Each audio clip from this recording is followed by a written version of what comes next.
Queridos, nós vamos falar hoje sobre o rei que não deixou saudade.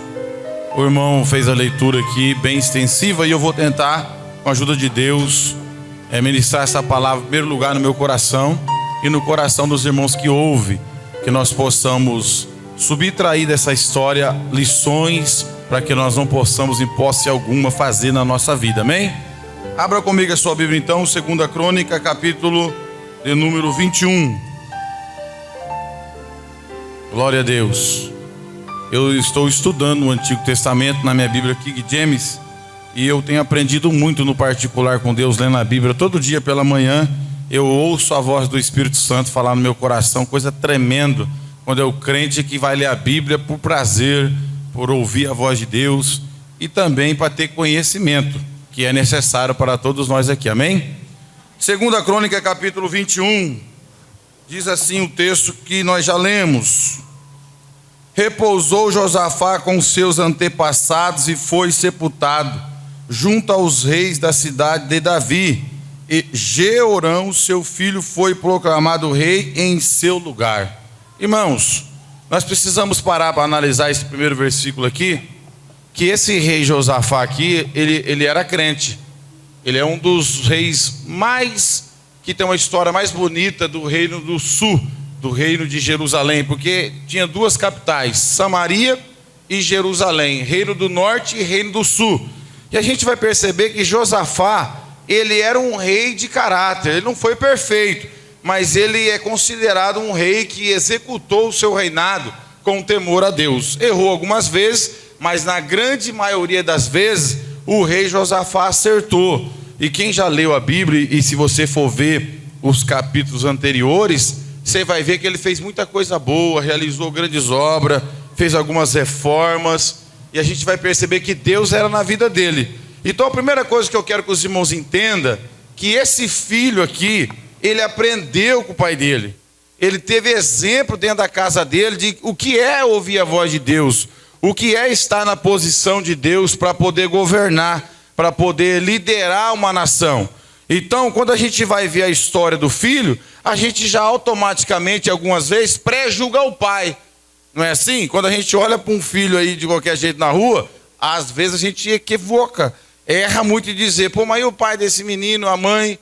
Nem em todos os casos, o pai e a mãe acabam sendo um péssimo exemplo.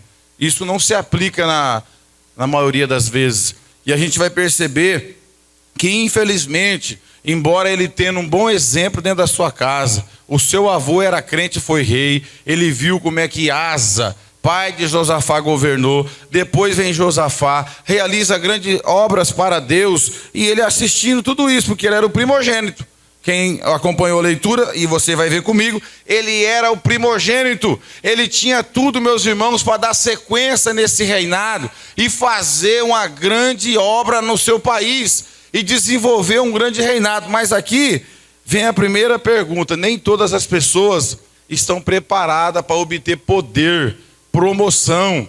Todo mundo até quer promoção. Nós queremos promoção no trabalho, queremos promoção na igreja, queremos ser promovido como ser humano inteligente que somos, gostamos de subir na vida, gostamos de ganhar degraus na vida e receber autoridade sobre a nossa vida. Mas a questão, meus irmãos, é que muitas pessoas você só vai conhecer quando ela for promovida, quando ela estiver cheia de autoridade, posição. Então a gente percebe que esse camarada aqui, ele estava escondido dentro da casa do pai, talvez com boas intenções, sabendo que era a preferência do seu pai, porque já tinha muitos irmãos, e ele naquele momento só esperando o seu pai morrer, porque enquanto o rei estava no trono, você não subia, o rei tinha que morrer. E ele ali, talvez todo mundo acreditando que ele seria aquele filho exemplar, aquela pessoa maravilhosa, ao subir no trono, vai dar continuidade ao trabalho do pai. Mas a gente vai descorrer alguns versículos aqui, a gente vai assustar.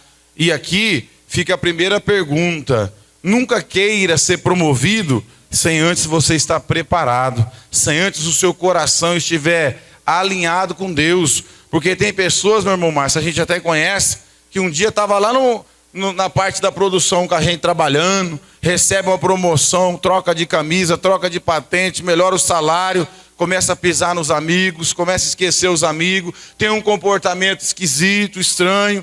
Aí você até se pergunta, pô, mas eu fiquei tantos anos com essa pessoa e eu nunca vi ele assim, ela assim, só foi subir no poder, só foi estar nessa posição. Quantas são as pessoas que você conhece ou já passou pela sua vida que ao ser promovido ou receber uma promoção, uma autoridade, mudou o seu comportamento, mudou o seu caráter. E isso foi ruim, porque perdeu a amizade, cometeu atrocidade, como a gente vai ver nessa história aqui. Por isso que ele foi embora, não deixou saudade, porque os seus atos foi ruim. E o verso 2 diz assim, ó: os irmãos de Jeorão, filhos de Josafá, filhos do mesmo pai, foram Azarias, Jeiel, Zacarias, Azarias, Micael, Cefatias.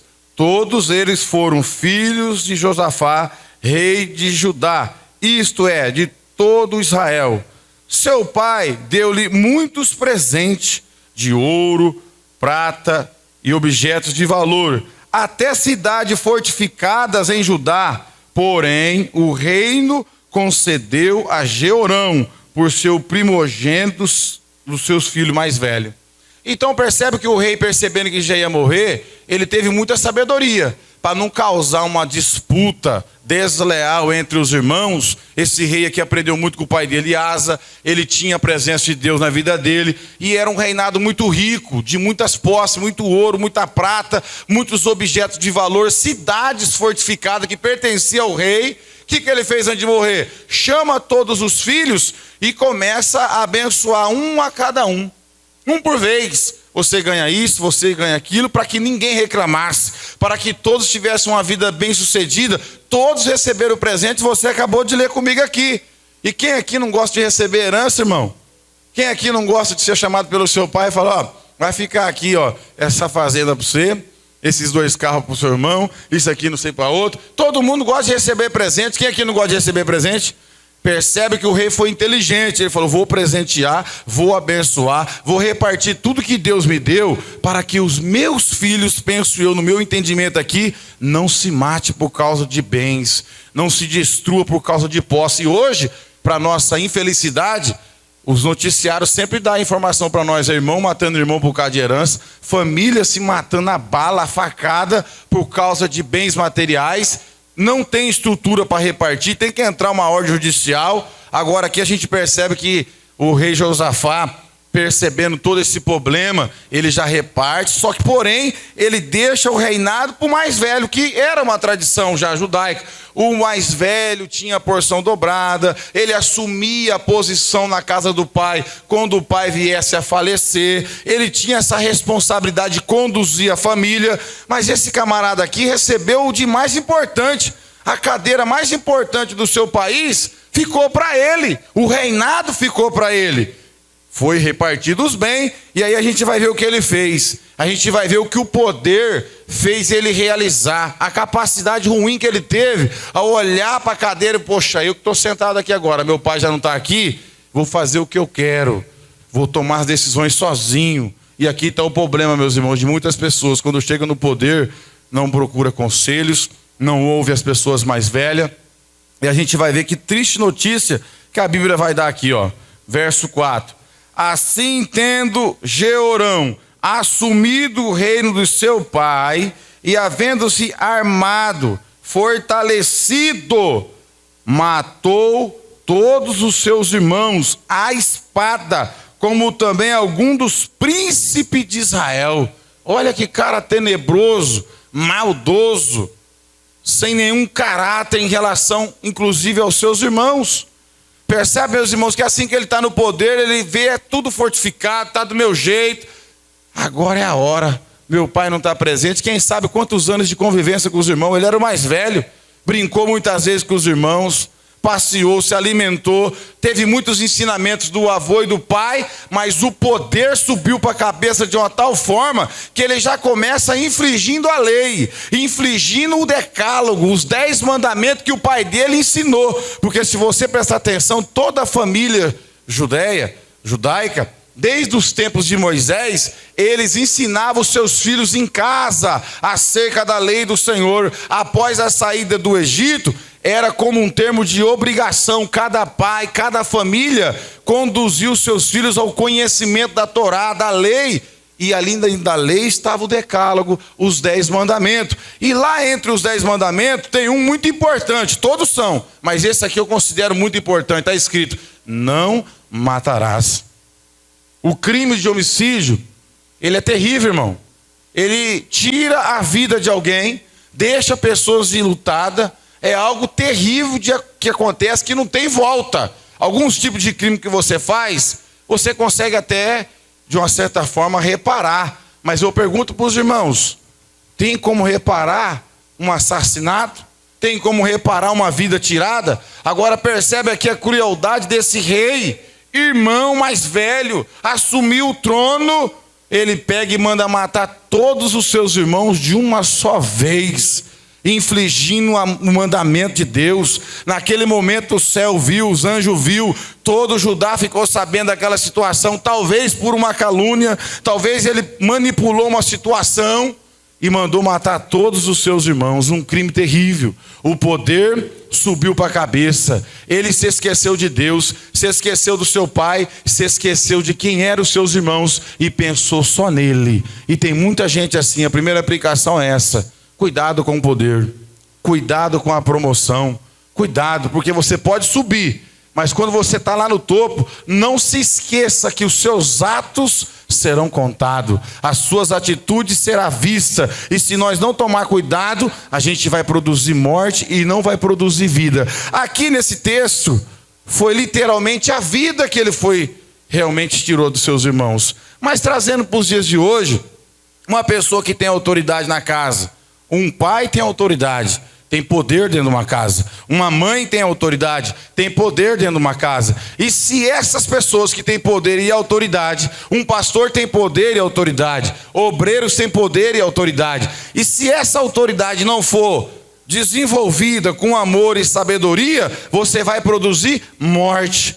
De outra forma, mas vai produzir. Não literalmente tirando a vida de alguém, mas se você for um líder ciumento, invejoso, porque você vai ver no texto que a Bíblia está dizendo que os irmãos que ele tinha, embora sendo mais novo, era melhor do que ele. Ele sabia disso, que os irmãos que ele tinha mais capacidade do que ele, era inteligente, homens preparados, e talvez ele, com medo de perder o trono e pensando que os seus irmãos iam usurpar o poder, foi lá e cometeu esse crime bárbaro, que é matar os próprios irmãos à espada. Os irmãos sabem o que é isso?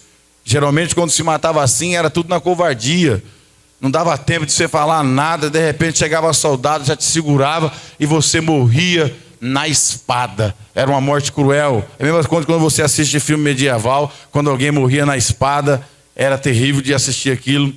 E é uma verdade. Aconteceu isso na Bíblia Sagrada. Trazendo essa aplicação para os nossos dias de hoje, quantas lideranças hoje, ou patrões, ou chefes, de uma certa forma, também têm matado pessoas emocionalmente, matado sonhos de pessoas, neutralizando o crescimento de pessoas, porque está no poder. Ele não te mata e não tira a tua vida, mas ele está no poder, então ele vai te podando, ele vai bloqueando o seu crescimento, usando a caneta que tem, usando o poder que tem. E muitas vezes essas pessoas são crentes, são pessoas que conhecem a palavra. Então eu e você temos que tomar cuidado com o poder que foi te dado, a autoridade que foi delegada a você, a posição que você tem, principalmente dentro da sua casa. Existem momentos que você pode até cometer esse tipo de erro grave, que é matar literalmente, mas também existe uma outra tipo de morte, aquela que você mata por omissão, aquela que você não corrige, aquela que você comunga o pecado dos filhos, aquela que você não usa a autoridade para o lado correto. Como, por exemplo, quando a gente olha na Bíblia, o sumo sacerdote Eli, que tinha os seus 2 filhos, Ofni e Finéias, que eram sacerdotes, estavam cometendo pecado dentro do templo do Senhor, se prostituindo, fazendo coisas abomináveis, e o sumo sacerdote, pai dos 2, conivente, vendo aquela situação e não tomando nenhuma atitude. E depois ele teve que ver os seus filhos morrer numa batalha, a arca ser levada, Israel envergonhado. A sentença de Deus chegou naquela casa por omissão. Então a gente, quando tem autoridade e poder, você tem que vigiar em todo sentido. Não pode matar por inveja, não pode matar literalmente, mas também não pode matar por omissão, porque uma falta de correção no tempo certo vai produzir presídio, morte precoce. Aconteceu isso na Bíblia. O sumo sacerdote, a maior autoridade, estava fazendo vista grossa dentro de casa. Talvez você que me ouve aqui tem medo de chamar a atenção do seu filho, da sua filha, ou até mesmo confrontar o esposo ou a esposa que está praticando algo que Deus não aprova. Mas se você é cristão e tem uma autoridade, se você é esposo e você é pai, a autoridade está sobre você. Você pode usar ela para o bem. Você pode fazer dessa autoridade produzir vida, arrependimento, conserto, para que depois você possa se alegrar lá na frente. Porque a Bíblia está contando uma história para nós aqui, que eu estou explicando para os irmãos. A primeira, o pai deu exemplo. Só que, como eu disse aqui na escola bíblica dominical, a gente estava falando que tem situação que o filho vai tomar a decisão depois que ele já é marmanjo. Não dá para ficar culpando pai e mãe a vida toda. Tem pai e mãe que eu conheço que sempre foi exemplo para o filho. Mas infelizmente o camarada tem 25 anos, quer casar com a pessoa errada, quer ir para o mundo. O que o pai vai poder fazer? O que a mãe vai poder fazer a não ser orar e lembrar o filho que desde pequeno ele foi ensinado, que desde pequeno ele teve exemplo para seguir? Então a gente precisa analisar que existe esse contraste na Bíblia. Uma hora você vê o sacerdote Eli lá, que também deu exemplo, os filhos desviaram. Aí você vai aqui ver o rei Josafá dando exemplo, o filho desviou, foi um assassino de primeira mão. Parece que são 6 assassinatos de uma vez só aqui. Se a gente for contar o nome dos irmãos aqui, são 6. 6 assassinatos de uma vez só, com medo de perder o poder. Tem muita gente dentro da igreja também, com medo de perder o lugar, com medo de perder o poder, começa a podar, começa a matar, começa a sufocar. Isso é pecado e Deus não permite isso. Deus, ele traz juízo a essa situação. Vamos continuar lendo. Jeorão tinha 32 anos quando deu início ao seu reinado e governou 8 anos em Jerusalém. Olha lá, quando alguém assume o poder e não chama Deus para lhe dar sabedoria, como Salomão fez, que reinou 40 anos, olha a diferença. O Salomão lá, ele aprendeu com Davi. Numa certa madrugada, ele orando, pedindo para Deus, Deus apareceu a Salomão e falou com ele.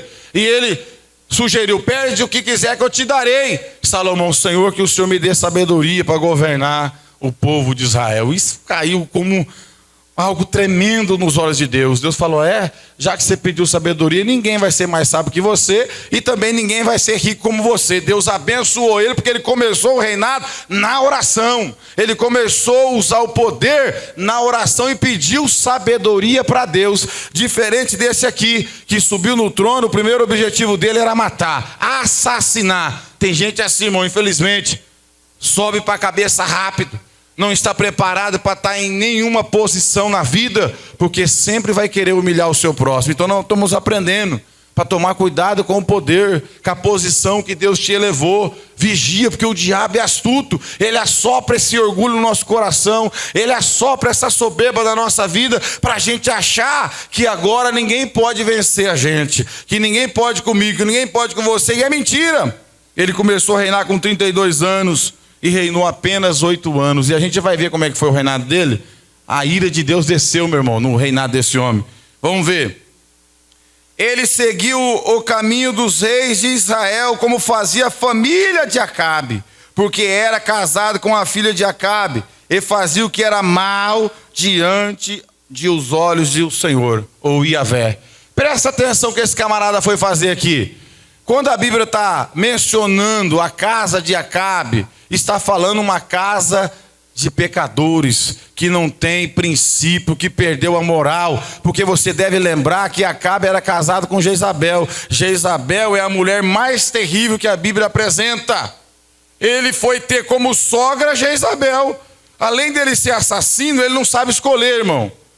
Além dele ser cruel, tirar a vida dos seus próprios irmãos, ele foi lá na casa da feitiçaria, que Jezabel era considerada feiticeira mesmo, ela matava os profetas, foi lá e tomou a sua filha como esposa. Automaticamente o que aconteceu?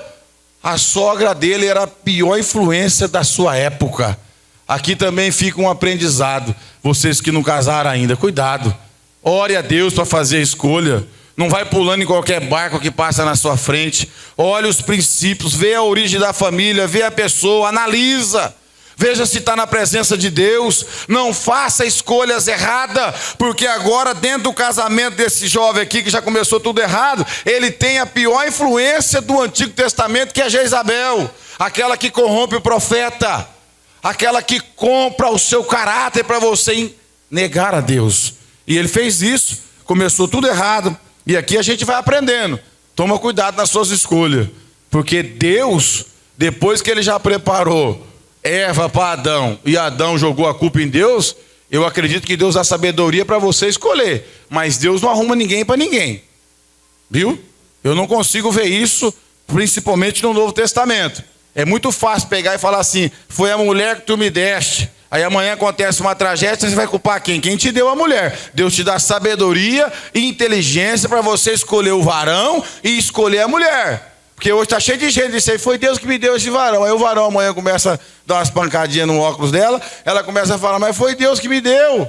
Foi Deus não. Ele te deu sabedoria, a escolha é sua. Como esse cidadão de mau caráter aqui já começou ruim, ele foi lá na casa mais inadequada para escolher a sua esposa. Tanta gente que tinha para ele escolher, ele foi lá pegar a filha de Jezabel e Acabe. Os dois já estavam reprovados por Deus. Quem está me entendendo, diga amém.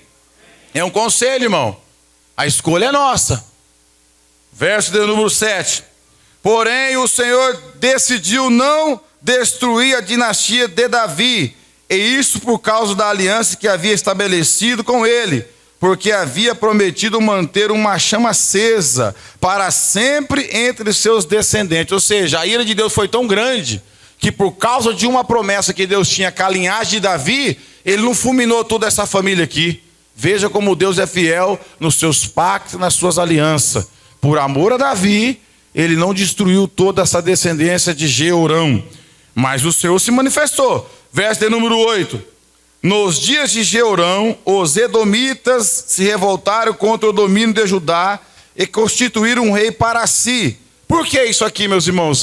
Edomitas, sedomitas e as cidades que aqui vão dizer, eu estava estudando hoje lá no Mateuém que eu tenho, são nomes de cidades que pagavam tributo para Judá, conquistada pelo rei Josafá e pelo seu pai Asa. Então, os antepassados deles, que estavam na presença de Deus, tinham poder de liderança, que as cidades pagavam tributos e não reclamavam. Eles pagavam tributos sem se revoltar, porque olhava no trono um rei que temia Deus, olhava no trono alguém que ouvia a voz do Senhor. Mas quando esse cidadão senta no trono, aquele povo não quer ser submisso a um assassino, aquele povo não quer pagar tributo a alguém que não ouve a voz de Deus. E é uma verdade, irmão, se a gente tiver sabedoria e inteligência, nós não vamos ser submissos e tampouco dar ouvidos para alguém que está fora da presença de Deus, para alguém que não está na presença de Deus. E tem muita gente hoje que está faltando esse discernimento, está sendo liderado por lobo, está sendo liderado por um charlatão, por alguém sem compromisso com Deus, e está lá achando que Deus está aprovando e não está. Esses nomes de cidade aqui, eles constituíram um rei para eles. Não, nós não vamos pagar mais tributo para esse desviado, não, em outras palavras. Como que a gente vai pagar aqui do nosso suor tributo para esse assassino? Porque correu a fama, irmão. Assassinato de príncipes. Ele matou os filhos do rei. Todo mundo ficou sabendo. Aí o povo: opa, esse cara está desviado. Tributo meu não vai receber mais. Se rebelaram, se levantaram contra ele. E assim acontece quando a pessoa não está na presença de Deus, quando não está fazendo uma liderança com temor ao Senhor, ele perde. Deus tira, não permanece. Verso de número 9. Pelo que Jeorão passou adiante com todos os seus chefes, todos os carros com ele de noite. Ele é veaco. Ele matou, ele destruiu esse povo aqui nesse primeiro momento. Ele arrumou uma cilada. Ele tinha um exército maior, era cidades menores que estava subjugada a ele. Mas ele ainda de novo, mesmo não tendo nenhuma moral, usou de maldade. O que ele fez? Levantou e feriu os edomitas que os cercaram e os capitães dos carros. Desse modo, se rebelou Edom, outra cidade, com o objetivo de livrar-se do governo de Judá. Até os nossos dias, ao mesmo tempo, se rebelou também Líbna contra Jeorão, porque este abandonara, presta atenção, porque este abandonara Iavé, o Senhor Deus de seus pais. Então ele foi perdendo tudo que os seus antepassados deixou para ele, por ele não estar na presença de Deus, ele foi perdendo tudo, irmão. Primeiro, mata os irmãos. Segundo, escolhe a pessoa errada para casar. Terceiro, vai perdendo recursos. A cidade não quer mais mandar tributo, não quer mais pagar imposto, porque o camarada se afastou de quem? O texto está dizendo aqui, se afastou de Deus. Qualquer liderança que se afastar de Deus, vai perder. Qualquer líder, qualquer departamento que você for responsável, se você se afastar de Deus, vai enfraquecer. Todo mundo vai ver que Deus já não está mais aprovando aquela conduta lá, porque a liderança perdeu o temor do Senhor. Quem está entendendo, diga amém. Você está aprendendo aqui que a gente tem que tirar lições para a nossa vida, tomar cuidado, para que Deus possa aprovar os seus projetos. Ele tem que estar reinando na sua vida, ele tem que ter a primazia na sua vida, senão vai dar errado, vai fracassar. E não adianta questionar e querer ir para a força do braço, porque uma hora a vingança vem do Senhor. Veja bem, verso 11. Ele chegou ao ponto de mandar destruir altares idólatras. Ele chegou ao ponto de mandar construir altares idólatras nas colinas de Judá, conduzindo o povo de Jerusalém a prostituir-se e Judá a desviar-se do caminho. Olha só a capacidade que esse camarada teve, irmão. Ele é tão pilantra que ele sabia que idolatria até hoje para Deus é abominação. Existem 3 pecados da Bíblia que são terríveis, de Gênesis e Apocalipse. Se chama prostituição, feitiçaria e idolatria. São abomináveis. Esses 3 tipos de pecados, geralmente a maioria das pessoas, se não se converter, morre antes do tempo. Deus entra com a sua ira. Prostituição, feitiçaria e idolatria. O que esse camarada fez? Ele, não contente com tudo que está acontecendo, ele manda construir. O pai dele, o avô dele, destruiu os postes ídolos que havia na nação. Aí o pilantra vem construir. Como ele está tão cego, tão longe de Deus, não, vamos construir aí, porque o povo precisa voltar à idolatria. Para lembrar os irmãos, o pecado de idolatria foi o pecado que deu mais trabalho para Deus tirar do meio do seu povo. Se você for estudar de Gênesis e Apocalipse, você vai ver que a idolatria, infelizmente, foi o pecado que ainda ficou entre o povo de Israel. É triste. E agora você vê o próprio rei, líder da nação, sabendo que era pecado, desviando os seus irmãos, desviando as pessoas do verdadeiro Deus. Olha só, tem que tomar cuidado. E aqui vai o outro ensinamento. Geralmente o povo adora aquilo que o líder dá. Aquilo que o líder dá, o povo adora. Lembra lá de Arão, quando Moisés subiu no monte e ficou 40 dias, o povo pressionou-lhe um pouquinho, ele cedeu a pressão, fizeram-se o bezerro por intermédio de Arão. E o povo adorou aquilo que o líder deu. Tem muita gente adorando coisas erradas aí que o líder está dando e vai pagar um preço muito caro. Mas nós que estamos aqui hoje, precisamos ler a Bíblia, conhecer a verdade, para adorar somente o único e verdadeiro Deus Todo-Poderoso, Senhor Jesus. Lembra que Jesus falou para o diabo? Quando o diabo, essa ideia de querer desviar o foco, sempre foi do diabo. Sempre foi ele que quis levar o povo à idolatria, levar o povo a adorar ele mesmo e aos deuses. Quando você vê o Satanás oferecendo para Jesus as maravilhas deste mundo, dizendo: se tu prostrares e me adorares, dar-te-ei todas essas coisas. Jesus dá uma na nuca dele. Está escrito: somente o Senhor teu Deus adorarás e prestará culto. Mas Jeorão está desviando o povo aqui agora. Será que não tem líder hoje fazendo isso? Será que não tem muitas lideranças hoje entregando deuses para o povo? Verso 12: então Jeorão recebeu uma carta do profeta Elias, nesses termos: assim diz Yahvé, o Senhor Deus de Davi, teu antepassado. Assim diz o Senhor. Veja aí, meus irmãos, o resultado do pecado. Assim diz o Senhor Deus de teu pai Davi: porque não seguiste os caminhos de teu pai Josafá e os caminhos de Asa, rei de Judá, mas preferiste o caminho dos reis de Israel e levaste Judá e os habitantes de Jerusalém a se prostituírem mediante a idolatria, como procedeu a família de Acabe, e também mataste teus próprios irmãos, da família de teu pai, que eram muito mais honrados do que tu. Olha só, aqui fica a pergunta agora, eu estudei isso aqui hoje, porque nesse período o profeta Elias já tinha sido arrebatado, transladado. Acreditam os historiadores que essa carta pode ter sido escrita antes, por revelação divina, ou os escritores erraram, pode ter sido o próprio Eliseu, porque nesse período o profeta Elias já tinha sido arrebatado. Ou ela foi redigida antes e mandada depois de um certo tempo, chegou ao conhecimento do rei, ou acredita-se os historiadores que também, na hora de escrever, o tradutor, em vez de colocar Eliseu, colocou Elias. Existe também essas duas correntes teológicas. Mas você percebe que é uma fala pesada. Deus está trazendo à tona o que ele fez. O pecado que ele realizou, Deus está falando, eu sei o que você fez, rapaz. O que você fez foi isso aqui. Começou a contar tudo que ele fez. Isso aqui, meus irmãos, a gente tem que ficar esperto. O pecado não confessado está diante de Deus. Enquanto eu e você não aprender a confessar, está lá nos acusando, trazendo sentença. É por isso que a Bíblia diz no livro de Provérbios, aquele que confessa e deixa, alcança misericórdia. Você tem que confessar e você tem que deixar a prática para que a misericórdia chegue na tua vida.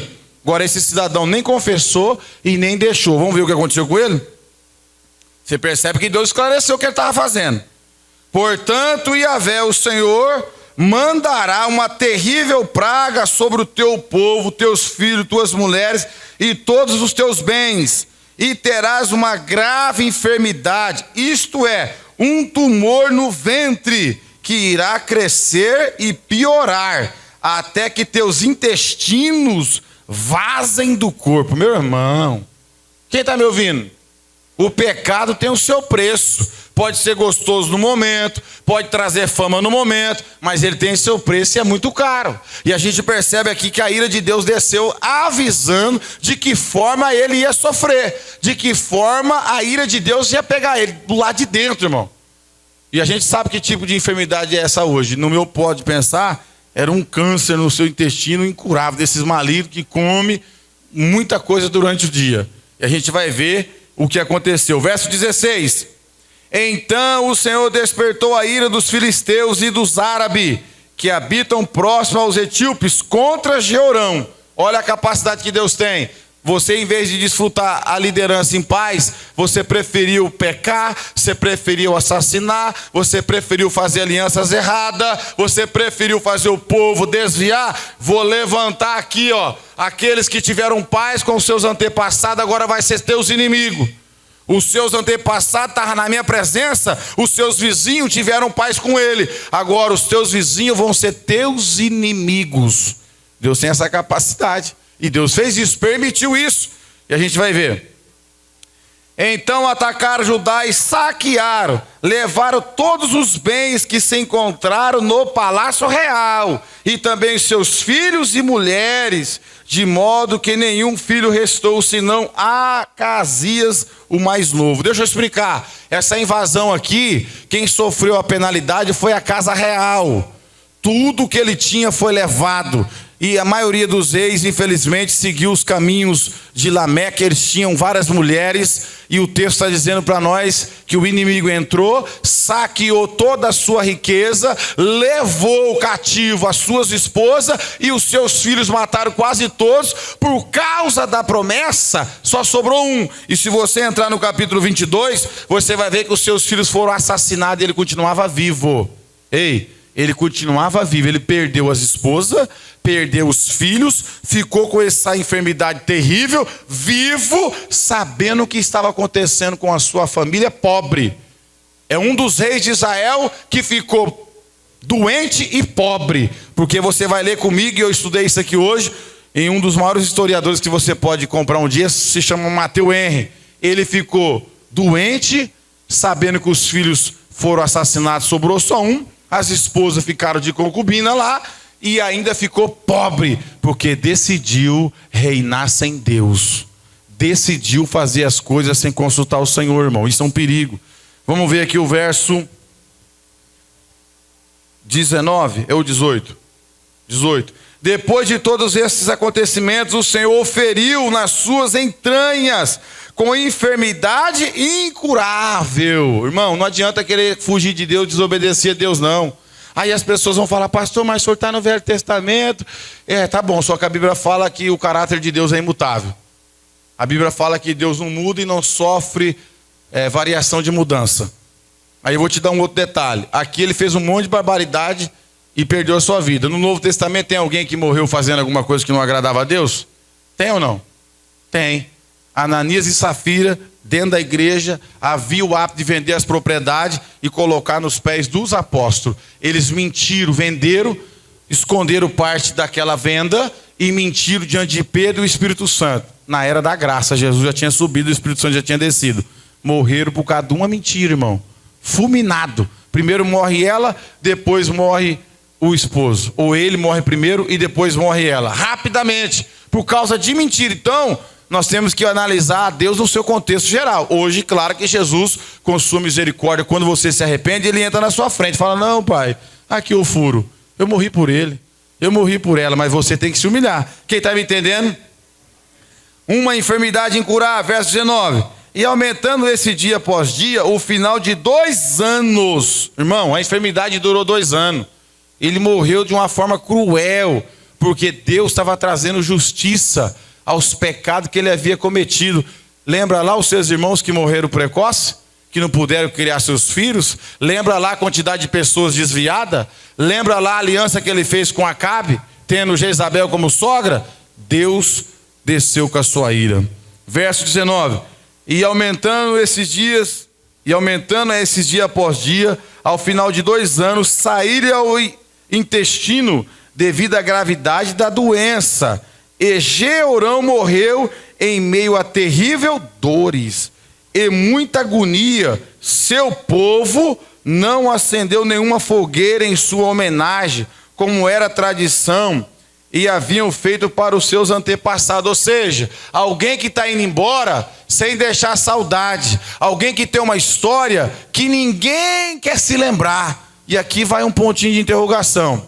Aonde você passa, ou aonde você passou, tem alguém com saudade de você? Onde você já trabalhou, igreja que você já congregou, tem pessoas que possam lembrar de você como homem e mulher de Deus e dizer, eu tive um amigo aqui, eu tive um crente aqui, ou as pessoas aonde eu e você passou não querem nem nos ver pintar de ouro. Aqui fica um ensinamento. A gente tem que tomar cuidado nos lugares que a gente passa. Nós não podemos sair de qualquer jeito sujando a água onde a gente passa. A gente tem que saber que vai ficar para trás uma biografia. A gente vai deixar um memorial para trás. Alguém vai dizer sobre os nossos passos. E a Bíblia está dizendo que todos os reis, quando morriam, eles faziam fogueira, queimavam incensos aromáticos, se faziam homenagem. Mas para esse cidadão aqui, ninguém ousou acender um graveto, porque a história dele era ruim, era uma história de assassinato, era uma história de orgulho, de poder que subiu para a cabeça. Quem está me ouvindo aqui? Tem muita gente morrendo sem honra, irmão. Existe até situação de pais cheio de filhos em volta do caixão e ninguém chorando. Existem situações de mães cheio de filhos em volta do caixão e ninguém chorando. Morrendo sem honra, sem deixar uma história bonita. A gente tem que analisar isso na nossa vida. Tem que prestar atenção no que a gente está fazendo hoje. As pessoas têm que sentir saudade da gente. As pessoas têm que lembrar eu e você como um crente amoroso. Como alguém que quando abre a boca fala da grandeza de Deus. Ajuda pessoas que estão caídas a se levantar. Porque veja bem que história terrível. Além dele sofrer durante 2 anos de enfermidade cruel. Ver as esposas embora, os filhos assassinato. Pobre. Vai morrer agora sem honra, porque você vai perceber que ninguém ousou queimar nada, que ninguém ousou levantar um graveto, porque ele morreu sem honra. Irmãos, uma vez eu ouvi o vice-presidente da República, aquele que morreu, falar assim, eu não tenho medo de morrer. Quem lembra dele? Que era o vice da Dilma. Ele disse, eu não tenho medo de morrer, e já tinha vencido vários cânceres, com dinheiro e tudo, ele conseguiu ir mais longe. Viveu bem. Só que eu gravei aquela palavra que ele falou, eu não tenho medo de morrer, mas tenho medo de morrer sem honra. Ele era vice do Lula, perdão, obrigado por lembrar. Vice do Lula. Mas você vê que fala que ele falou? Não tenho medo de morrer, mas tem medo de morrer sem honra. O cristão que não analisa a sua conduta, que não vê a forma que vive, morre sem honra. As pessoas falam, ih rapaz, isso quando era crente, só frequentava a igreja. Você deve ter ido em algum velório que as pessoas falavam, olha, Tomara que Deus teve misericórdia desse irmão aí, porque ele só aprontava, só fazia coisa errada. Então essa palavra aqui é um culto de ensino hoje, irmão. É um culto para a gente pensar em ver o que a gente está fazendo. Aonde você passou, você pode voltar? Aonde você trabalhou, você pode voltar? A igreja que você congregou, você pode voltar lá? Você não machucou ninguém lá? Você não feriu ninguém? Toma cuidado. A gente pisa aqui, pisa lá, temos que deixar saudade nas pessoas. Vamos ver o texto? Verso 20. Jeorão era da idade de 32 anos quando começou a reinar, novo de tudo, rapaz. E reinou 8 anos em Jerusalém. E partiu para sempre. Aqui na minha tradução está assim. Na minha tradução está desse jeito. Partiu para sempre sem deixar de si qualquer lamentação ou saudade. Não sei como é que está na tradução dos irmãos aí. Tem gente que parte e não deixa a saudade mesmo, porque só praticou o pecado, só praticou a maldade, inclusive para a própria família. Essa palavra, irmão, é para a gente levar embora para a nossa vida e mudar nossas atitudes. Ter mais amor dentro de casa, ter mais amor na igreja, ter mais amor com as pessoas que são lideradas por você, ter mais humildade no coração. Não deixar isso subir na sua cabeça, que isso faz mal. Toda pessoa que lidera sem Deus, ele vai matar. Toda pessoa que lidera sem Deus, ele vai fazer o povo desviar. Toda pessoa que lidera sem Deus vai fazer aliança, a qual Deus nunca mandou ele fazer. E nós precisamos analisar isso na nossa vida. Porque agora você vai ver que todos os antepassados dessa família, eles eram sepultados nos túmulos dos reis. Era honra, não podia falhar. Mas aqui ninguém fez questão. A história dele era de assassinato, sem arrependimento. Você não encontrou aqui no texto nenhuma vez esse homem se arrependendo. Nós lemos o texto inteiro, ele não se arrependeu. Deus está dizendo para você que você pode ter errado em algum lugar que você passou, mas se arrependa. Se possível, conserte com a pessoa. Se é uma dívida, paga. Se é uma dívida e tem condição hoje, vai lá e parcela e paga. Comprou algo no nome de alguém, não pagou, vai lá e paga. Causou dano a uma família, vai lá e repara. Não deixe as pessoas não ter saudade de você e lembrar de você como um mau caráter, mas que as pessoas podem lembrar de mim e de você como um crente cheio de amor e uma conduta moral aprovada. Quem está me entendendo, diga amém. O rei que não deixou saudade. Último verso para a gente ir embora. Vou terminar. Vou ler de novo. Jeorão era da idade de 32 anos quando começou a reinar e reinou 8 anos em Jerusalém. Partiu para sempre sem deixar de si qualquer lamentação ou saudade. E foi sepultado na cidade de Davi, mas não nos túmulos dos reis. Sabe por quê? Consideraram ele indigno. Consideraram ele como aquelas pessoas que iam para o Seol da época. Morreu sem salvação. Morreu sem a graça de Deus. Coisa terrível, irmão. Não é ter decepção aqui na vida não, que isso aqui passa um dia. A pior decepção é ouvir de Jesus assim, ó: apartai-vos de mim, maldito, que eu não vos conheço, para o fogo eterno. Então nós temos que vigiar com a nossa vida. Ah, pastor, eu não tenho nenhuma autoridade. Você tem autoridade sobre a sua vida, viu? A sua vida, Deus deu ela para você. É você que vai fazer as escolhas. Você que vai dirigir a sua vida. E que Deus te ajude. E que Deus me ajude. E que as pessoas, aonde a gente passar, possa falar bem de mim. Possa falar bem de você. E que nós possamos deixar saudade no dia que a gente for embora. Se Jesus não voltar até lá, que as pessoas podem falar: eu conheci aquele crente. Eu conheci aquela irmã, aquele jovem. Ele era crente, servo de Deus. Mulher de Deus. Amém, meus irmãos? Que nós possamos assim, que é só 20 versículos, na sua casa fazer uma reflexão pessoal sobre isso. Use a sua autoridade para o bem, o poder que Deus deu para você liderar a sua casa, o departamento aqui na igreja que você lidera, para o bem. Cuidado para não matar pessoas, cuidado para não desviar pessoas, e sempre apresenta o verdadeiro Deus para as pessoas adorar. Amém? Que Deus abençoe, obrigado pela atenção de todos.